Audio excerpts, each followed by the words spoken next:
జై గురుదేవదత్త.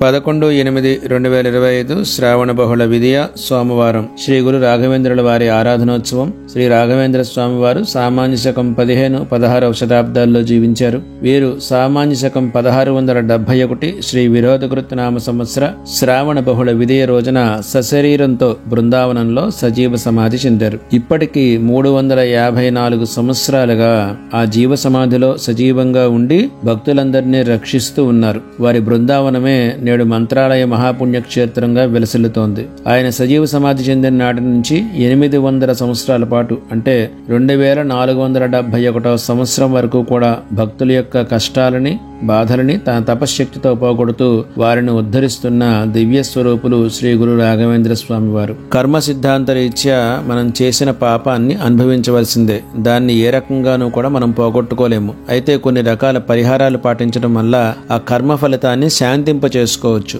అయితే శ్రీ గురు రాఘవేంద్ర స్వామి వారిని గనక మనం సేవించినట్లయితే, ఆయన అనుగ్రహం పొందగలిగితే, ఆయన తన తపశ్శక్తితోటి తన పుణ్యబలంతో మనకున్న కర్మ దోషాలని తొలగించి వేస్తారు. తద్వారా మనకి ఆ కర్మఫలం అనుభవించవలసిన అవసరం అనేది లేకుండా పోతుంది. విష్ణు భక్తుల్లో అగ్రగణ్యుడైన ప్రహ్లాదుల వారే స్వామివారి ఆదేశాన్ని అనుసరించి ఈ ఘోరమైన కలియుగంలో భక్తుల్ని ధర్మ మార్గంలో పరిరక్షించడానికి హనుమదంశతో కూడి శ్రీ గురు రాఘవేంద్ర స్వామిగా అవతరించారని చెప్పి పురాణ కథనం. నాకు శ్రీ గురు రాఘవేంద్ర స్వామి వారి అనుగ్రహం వల్లనే సద్గురువైన దత్తాత్రేయుల వారిని సేవించే విధానము అదృష్టము కలిగింది. కాబట్టి రేపటి రోజున మీ ఊర్లో ఉన్న శ్రీ గురు రాఘవేంద్ర స్వామి వారి మఠానికి వెళ్లి స్వామివారిని సేవించి అనుగ్రహం పొందవలసినది.